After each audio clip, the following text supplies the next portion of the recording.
My name is Jason Bray, and I'm the District Ranger from the Hebgen Lake Ranger District on the Custer-Gallatin National Forest. Today we're standing on what we call the old airport property on the edge of the town of West Yellowstone, and we're here to talk about the South Plateau Landscape Area Treatment Project. Public lands are immensely important to the community of West Yellowstone. Of course, with the amount of visitation that comes through the area because of Yellowstone National Park, along with the amount of visitation that then occurs on the Custer-Gallatin National Forest, this town, it really lives and dies by recreation and that visitation that comes from a tourist-based economy. And so when we think of South Plateau Project, we're trying to tailor that so that what we're trying to achieve for fuels reduction, both for protection of infrastructure in the town of West Yellowstone and forest health conditions, complements the need of the town to maintain that recreation-based economy.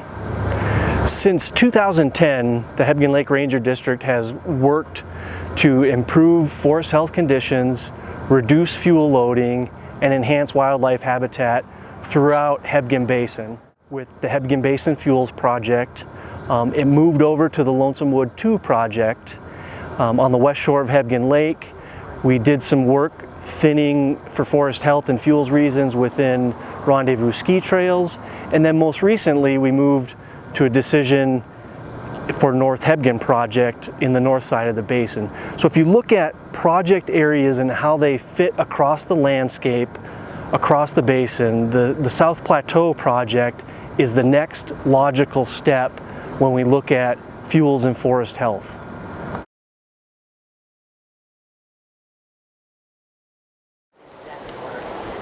All right, we're now standing in an area that's predominantly lodgepole, and this is an older lodgepole stand that was already treated. As you can see, there's a large area behind me that's been cleared out. You could call it a clear cut. They were called clear cuts in the past, and we'll be doing some of these treatments on the South Plateau project area as well.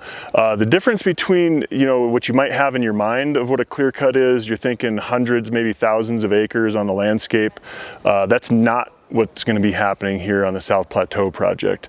These clear cuts, or what we like to call regeneration thinning, are much smaller. They're very precise. They're planned areas, and they leave areas for wildlife to use as transportation corridors, and they take into account the species that we have in the area. And actually, in these lodgepole stands, these clear cuts or regen thins are actually some of the best ways to actually mimic the life cycle of the lodgepole stand. So it actually creates creates some great meadows. It's excellent for elk browsing and other habitat, and they're just a good way to put greater diversity and resiliency on the landscape, so it's not just an entire monoculture of lodgepole. So in the South Plateau project, especially a lot of these areas that are in the wildland-urban interface right near West Yellowstone and some of the infrastructure that we have in the area, this would be very typical of what you're going to see from some of the treatments. So to reduce the risk of crown fire in this unit, we came through and cut some of the existing trees, left a lot in the unit, but by reducing the number of trees per acre, it reduces the risk of crown fire, and any fires that we would get in here after treatment would likely be confined to just easygoing ground fires, which are much more manageable and easier to suppress, especially right here, right next to town.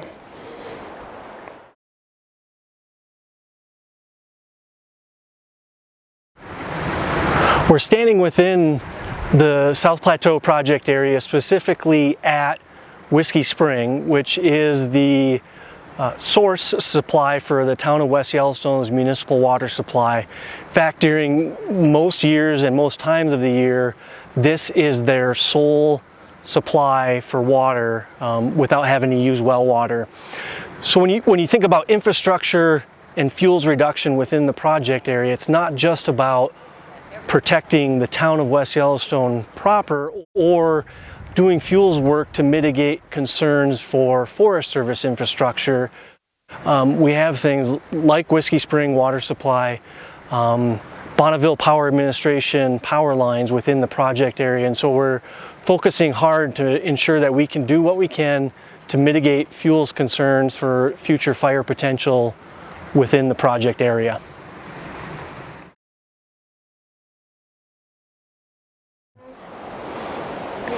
All right, we're here in the South Plateau project area.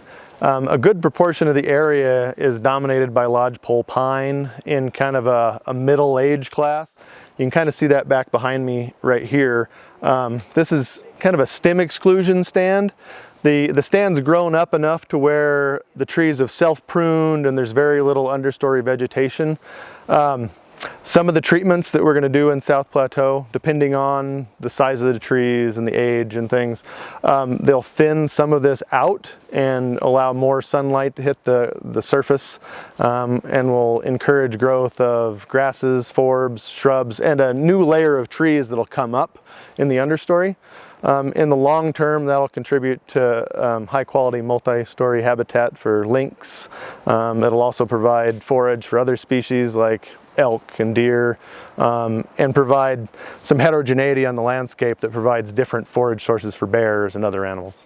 Okay. So in the project area, this lynx analysis unit, the existing condition, we found that we were a little bit low on multi-story stands. As we made the decision to defer treatment in multi-story stands, even though it would have met our purpose and need for the project, fuels and forest health concerns, but we had this double-edged sword. We want to maintain the multi-story that we have as much as we can, but still meet the purpose and need. And multi-story stands tend to be much more stable on the landscape, and they stay in that structure for a much longer amount of time, and lynx are more able to hunt or be effective hunting in those stands. So our thinning stands, what's going to happen is we're going to have a flush of vegetation. So we're going to have a lot of regeneration, a lot of shrubs, a lot of grasses coming up and creating that new understory layer, whereas before we were in stem exclusion stands and stands with very little horizontal cover.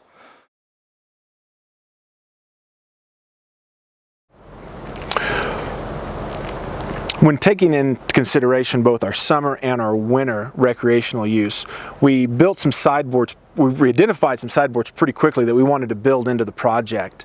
The first thing we identified is winter use, and we like to think that this particular area is pretty much the mecca in the lower 48 for winter motorized use. The number of trails, the mile of trails, the ability to get in the backcountry, it's really unprecedented. So we wanted to make sure that we facilitated and made the level and the standard of recreational opportunity here that people have come to expect. We wanted to ensure that and protect that. So one of the first sideboards we put into this timber sale was to make sure that the hauling and any operation that would require snow removal or snow mitigation by blading the future roads would be ceased by October 1st, meaning that there would be ample time for all of the snow that needs to accumulate to be able to get on the ground, to be rolled, to be groomed, to be ready for our winter recreationalists come December 1st.